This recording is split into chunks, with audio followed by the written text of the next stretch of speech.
If you can imagine from a blind person's perspective in that situation, they get very anxious as well because they're no longer in control. Their dog is no longer in control where they are.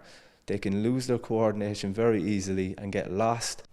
My name is Liam O'Leary. I'm an instructor for the Irish Guide Dogs for the Blind. I've been working here for about 10 years and I've been a trainer for the last 4 years. Can you tell us a little bit about the effects that fireworks have on dogs, particularly guide dogs? Like all dogs, to be honest with you, like the big effect is they're just afraid, there's a fear. Like if you can imagine for a dog, they don't know what they are. So it's like a bomb going off outside. And what can happen is it can create this awful fear and anxiety in the dog. And again, all dogs really, it's not just guide dogs. But we have a case of, we had a dog out last year and a firework went off. And the worst case scenario happened where we had to actually take that dog off that person. She was unable to be a guide dog after that. So just to bring awareness to people about, you know, to think about animals when they're putting fireworks off is very important. And the aspect of it is, if a dog gets a fright, they can really struggle to overcome that fright. It takes a lot of training to get them out of it, a lot of putting them in the dangerous sounds and stuff so that you can get them used to it, but it can be quite difficult for them to get over it, yeah. And would you have any advice for concerned dog owners as to how they might safeguard their dogs at times like Halloween? Like I do things like I might play music in my house, to create a sound barrier so that they can be protected from the sound outside.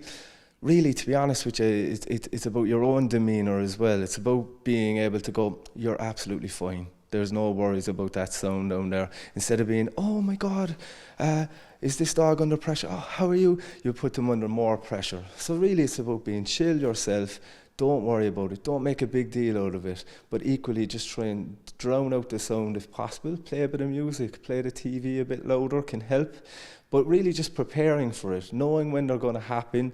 You know, the big days like, you know, Halloween and these type of times, they always seem to happen. So just being prepared for that and being able to know this is going to happen tonight. I've got my treats. I've got my extra reward treats. Maybe something like chicken or high reward gravy bones. You have them up in a bowl. You're able to give the dog some treats as the sounds happen and just create a nice positive atmosphere about it. That's how I might handle it. How big of a problem are fireworks in terms of the effect they have on guide dogs where they're being forced to retire? Well, you know, it's a rare case, I suppose, that you're actually forced to retire. It depends on the dog and the anxiety levels.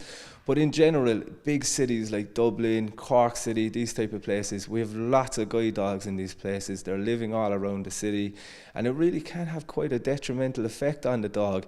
You might see a dog that's full of confidence, able to work away, walking down the street, and the dog could get quite a fright all of a sudden for no apparent reason. And then they can bring that sound can create, if you have a car backfiring, if you have even the bins, putting in the bins, or it can make a loud noise or something like that, and it can bring back that kind of trauma that they feel from when the fireworks went off, and they can get a real dose of anxiety, and it can be very hard to even walk them and get them home. And if you can imagine from a blind person's perspective in that situation, they get very anxious as well because they're no longer in control. Their dog is no longer in control where they are. They can lose their coordination very easily and get lost, and it can be really quite detrimental to the partnership. So just awareness is really the main thing to bring up about it.